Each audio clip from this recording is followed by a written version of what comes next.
Assalamualaikum warahmatullahi wabarakatuh. Perkenalkan, nama saya Suryani. Saya salah satu dosen untuk mata kuliah Kalkulus 1. Pada kesempatan kali ini saya akan membahas mengenai lanjutan dari aplikasi turunan yang sudah kita bahas di pekan sebelumnya ya. Nah, pada pekan ini dengan menggunakan aplikasi turunan, sebenarnya turunan itu kita gunakan untuk apa ya, Bu ya? Nah, ini salah satunya adalah untuk menggambar grafik fungsi. Ya.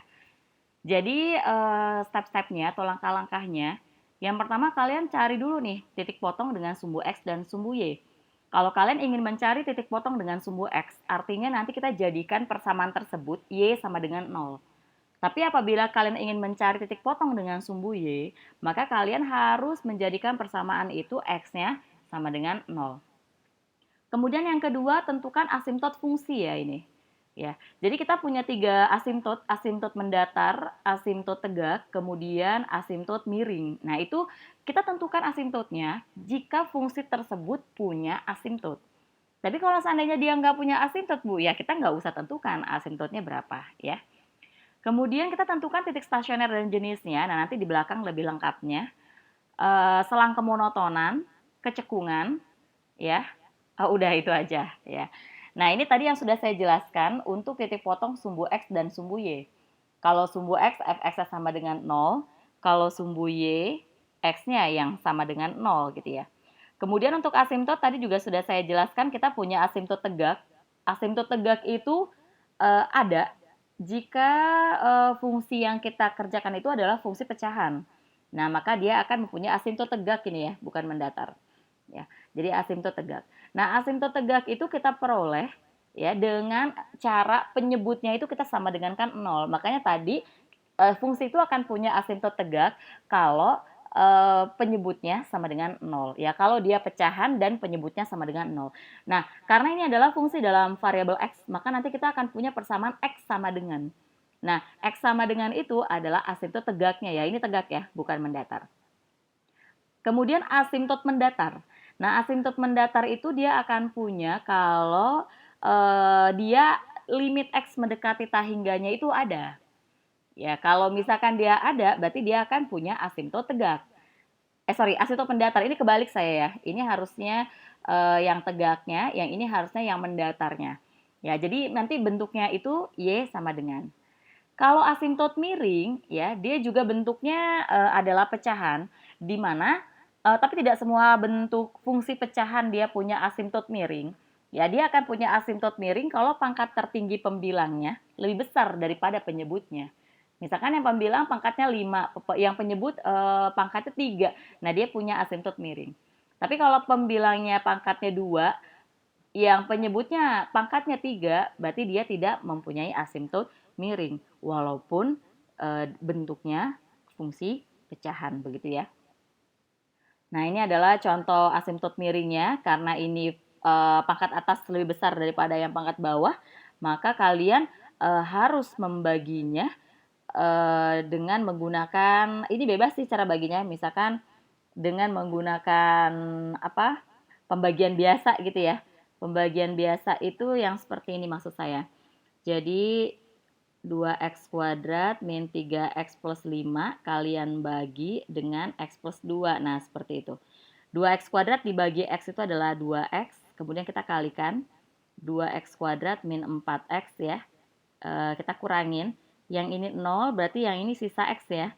X plus 5 masih bisa dibagi. Berarti 2x plus 1 ya. 2x plus 1 berarti di sini x. Saya salah ya. Ini harusnya 2x kuadrat plus 4 ya. Plus 4 ya. Sehingga ini 7x, berarti ini 2 min 7x, berarti di sini min 7. Sehingga di sini min 7x minus 14 ya. Kemudian kalau dikurangin, berarti ini jadinya 0, di sini jadinya 19. Gitu. Nah, berarti nanti bentuk dari ini semua bisa kalian ubah menjadi bentuk 2x min 7. Ini adalah hasil baginya. Ditambah dengan sisanya 19 dibagi sama pembaginya. X plus 2. Nah, seperti itu ya. Jadi cara mengubah bentuk ini menjadi ini seperti ini. Pembagian biasa. Kemudian Kemudian yang disebut dengan asimtot miring itu adalah persamaan yang ini nih. Jadi Y sama dengan 2X min 7 itu adalah asimtot miringnya ya. Oke. Nah, ini ilustrasi dari ini ujung-ujung asimtot mendekati ya. Jadi ini adalah asimtot tegaknya X sama dengan 2. Kemudian asimtot mendatarnya Y sama dengan 1 gitu. Ya, ini untuk fungsi X plus 1 per X min 2. Dan dia nggak punya asimtot miring ya. Karena pangkat yang atas dan pangkat yang bawah itu dia sama. Ya, kalau ya dia punya asimtot miring kalau pangkat atas lebih besar daripada pangkat yang bawah gitu. Kemudian titik stasioner ini juga sudah pernah saya jelaskan di pertemuan sebelumnya. Jadi kalau titik stasioner itu diperoleh pada saat turunan pertamanya sama dengan 0. Nah, apakah dia maksimum atau minimum? Kalian boleh cek dengan uji turunan pertama atau kalian cek dengan uji turunan kedua. Bebas ya. Kemudian untuk selang kemonotonan, jadi monoton naik, monoton turun. Maksudnya naik turun gimana sih, Bu? Jadi kalau monoton naik itu seperti ini. Nah, ini monoton naik nih. Kalau dia turun begini. Nah, ini monoton turun. Seperti itu, ya. Jadi dia kapan monoton naik, kapan monoton turun? Kalau monoton naik, turunan pertamanya positif. Kalau dia monoton turun, turunan pertamanya negatif, gitu ya. Nah, begitu juga dengan kecekungan. Kalau cekung ke atas itu berarti nanti dia turunan keduanya. Jadi kalau kemonotonan itu kita ngeceknya dari turunan pertama, tapi kalau kecekungan kita ngeceknya dari turunan kedua. Kalau cekung ke atas, turunan keduanya positif. Kalau cekung ke bawah, turunan keduanya negatif. Ya. Nah, kalau titik belok terjadi itu pada saat turunan keduanya sama dengan 0. Nah, ilustrasi cekung ke atas ke bawah itu seperti apa? Seperti ini ya. Jadi ini adalah cekung ke atas. Dia cekung ke atas, yang ini monoton turun ya. Ini monoton turun dan ini monoton naik gitu. Jadi, tapi dia cekung ke atas. Paham ya sampai di sini? Kemudian kalau ini dia monoton naik nih dari sini ke sana. Nah, di sini dia monoton turun gitu. Ya, tapi dia cekung ke bawah. Jadi kalau cekung ke atas itu kurvanya itu seolah-olah kayak gini. Nah, gitu. Ini cekung ke bawah ya. Kalau cekung ke atas itu seperti ini. Nah, seperti itu. Ya, jadi untuk ngecek apakah dia kurvanya bisa cekung ke atas atau ke bawah, itu dari turunan keduanya. Kalau kalian nanya apakah ada fungsi yang enggak cekung ke atas, enggak cekung ke bawah, Bu? Ada. Jadi lagi-lagi tergantung dari fungsinya, ya. Kemudian contoh, ya, sketsalah grafik ini. Yang jelas kalau dilihat dari grafiknya, ini seolah-olah dia pecahan ya, tapi dia bukan pecahan. Karena penyebutnya itu hanya suatu bilangan real, nggak ada x-nya. Jadi ini bukan pecahan. Ya, jadi ini adalah fungsi polinomial. Berarti dia nggak punya asimtot gitu. Jadi kalau kalian mengerjakan ingin mensketsa suatu grafik, cek dulu dia punya asimtot atau enggak gitu ya. Coba kita ikuti semua prosedur yang tadi kita sudah bahas ya. Pertama cari dulu titik potong dengan sumbu X dan sumbu Y. Kalau dengan sumbu X, Y-nya sama dengan 0. Ya. Nah, sama dengan 0. Kemudian kita bagian ini kita faktorkan. Kita mendapatkan X-nya 0, X-nya akar 20/3 dan X-nya minus akar 20/3. Nah, setelah itu titik potong dengan sumbu Y itu X-nya yang 0. Oh, berarti Y-nya 0 ya. Gitu. Jadi 0,0 itu adalah titik potong dengan sumbu Y-nya. Jadi diingat-ingat ya, nanti itu kurvanya akan memotong sumbu X di 3 titik, memotong sumbu Y-nya itu cuma di 1 titik, yaitu titik 0,0. Kemudian asimtot, ya tadi sudah saya jelaskan karena dia adalah fungsi polinom, walaupun seolah-olah dia merupakan pecahan, tapi dia adalah fungsi polinom, maka dia tidak punya asimtot apapun, mau mendatar, miring, ataupun tegak. Kemudian titik stasioner itu tadi kita peroleh pada saat turunan pertamanya sama dengan 0. Ya, ingat ini fungsi polinomial ya. Jadi ini fungsi udah saya turunkan ya. Ini udah saya turunin tadi, berarti kalau dia sama dengan 0 berarti atasnya yang harus 0. Kemudian kita punya X-nya 0, X-nya min 2, dan X-nya 2. Nah, untuk menentukan jenisnya 0, min 2, sama 2 ini berjenisnya seperti apa? Di sini saya belum menentukan ya. Saya pakai uji turunan pertama saja ya. Kalau menggunakan uji turunan pertama, berarti kita harus buat garis bilangan. Min 2, 0, 2. Kemudian tentukan tandanya ya. Misalkan saya ambil X yang paling kanan itu 3. Ketika disubstitusikan ke sini, ternyata hasilnya positif. 2 itu berasal dari X min 2, pangkatnya ganjil, berarti dia berubah. 0 itu berasal dari X pangkat 2, pangkatnya genap, berarti tandanya tetap. Kemudian min 2 ini berasal dari sini ya, berarti di sini positif. Gitu. Nah, perubahan dari positif ke negatif itu maksimum ya. Jadi ini nanti maksimum. Kemudian negatif ke negatif berarti dia belok nih. X sama dengan 0 ini adalah titik beloknya. Kemudian yang 2 ini perubahan dari negatif ke positif itu berarti dia minimum.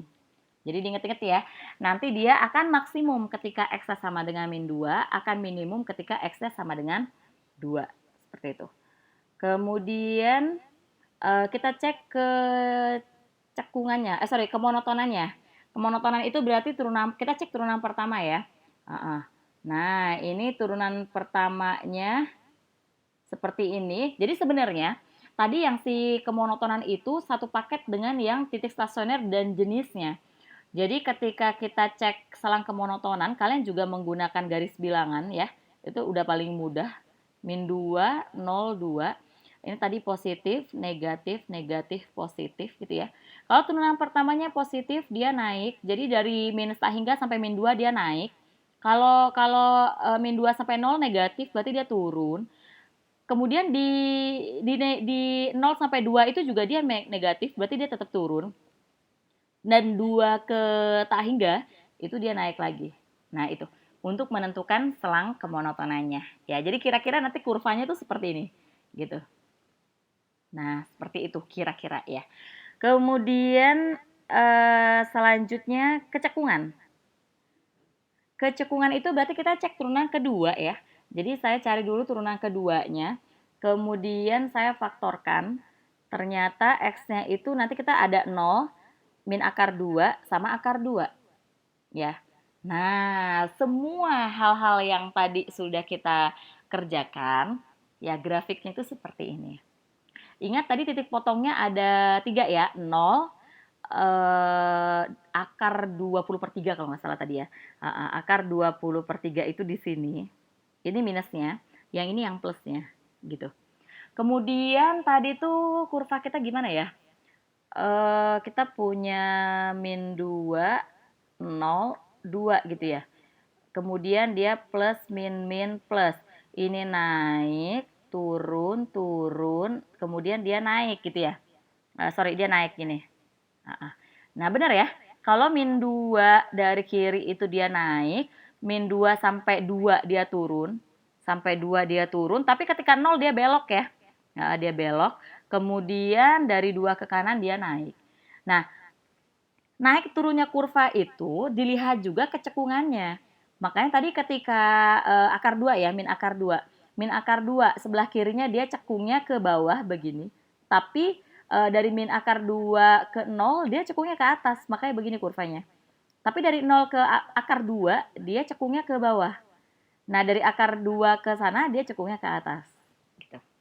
Jadi dengan menggunakan turunan kita bisa mensketsa grafik yang bentuknya seperti ini. Ya, semoga bisa dipahami. Oke.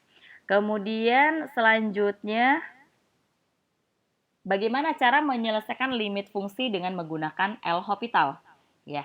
Jadi limit ini bisa kita kerjakan dengan L'Hopital. Syarat pertamanya, ketika kalian substitusikan X-nya ke dalam fungsi, itu hasilnya 0/0. Kalau seandainya disubstitusi hasilnya bukan 0/0, ya berarti kalian tidak bisa menggunakan dalil L'Hopital ini. Ya. Kemudian dalil L'Hopital itu seperti apa? Jadi dalil L'Hopital itu yang atas kalian turunkan, yang bawah kalian turunkan. Limitnya tetap kalian tulis. Kemudian kalau bentuknya udah seperti ini, ya, kalian substitusikan lagi X sama dengan A-nya ke dalam fungsi yang ini. Kalau ternyata hasilnya masih 0/0, kalian lakukan lagi L'Hopital. Berarti turunan pertama yang ada di sini, kalian turunkan lagi jadi turunan yang kedua. Begitu seterusnya. Ya, harapannya setelah dapat turunan pertama udah langsung dapat jawabannya ya. Oke, di sini saya punya beberapa contoh. Limit X mendekati 1 dari ini semua. Berarti step awalnya itu kalian harus substitusikan. Nah, ketika disubstitusi ternyata hasil 0 per 0. Berarti kita lakukan L'Hopital. Atas turunin, bawah turunin, limitnya tetap kalian tulis. Turunan dari X pangkat 3 min 1 itu 3X kuadrat ya. Turunan X min 1 itu adalah 1. Nah, seperti itu. Substitusikan lagi X sama dengan 1 ke dalam fungsi ini. Oh, ternyata ada jawabannya, bukan 0 per 0. Ya udah, itu adalah jawabannya. Ya, seperti itu. Begitu juga dengan contoh yang kedua. Pokoknya pertama-tama kalian harus substitusikan. Kalau dia hasilnya 0 per 0, coba lakukan L'Hopital. Ya, yang atas turunin itu berarti 2X ya. Kalau yang bawah 2X plus 1. Substitusikan lagi X sama dengan 2-nya. Oh, ternyata ketika disubstitusi hasilnya bukan 0 per 0 ya, berarti itu jawabannya. Ya, oke.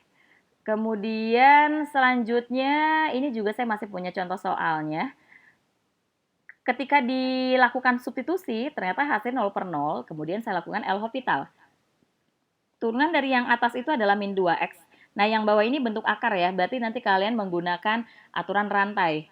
Jadi ini, yang saya kerjakan ini, itu adalah aturan rantai. Saya ngerasa ada yang kurang ya.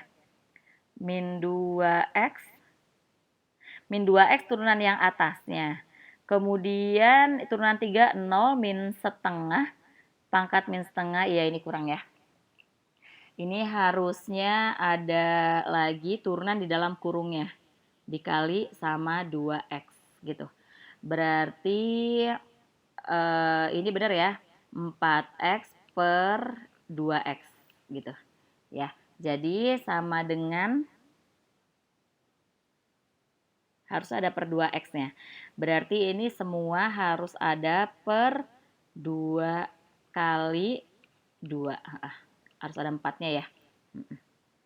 Sehingga hasil akhirnya 24 dibagi 4, 6. Jadi ini hasil akhirnya harusnya 6. Ya, seperti itu. Ya. Jadi jangan lupa pakai aturan rantai. Jadi di dalam kurungnya ini tetap kalian turunkan ya. Nah, perkaliannya itu turunannya itu adalah 2X. Oke, demikian apa yang dapat saya sampaikan pada kesempatan kali ini. Semoga bermanfaat untuk kalian. Jika masih ada hal-hal yang belum kalian pahamin, silahkan kalian menghubungi saya lewat WhatsApp atau lewat e-learning. Ya, good luck buat kalian semua. Assalamualaikum warahmatullahi wabarakatuh.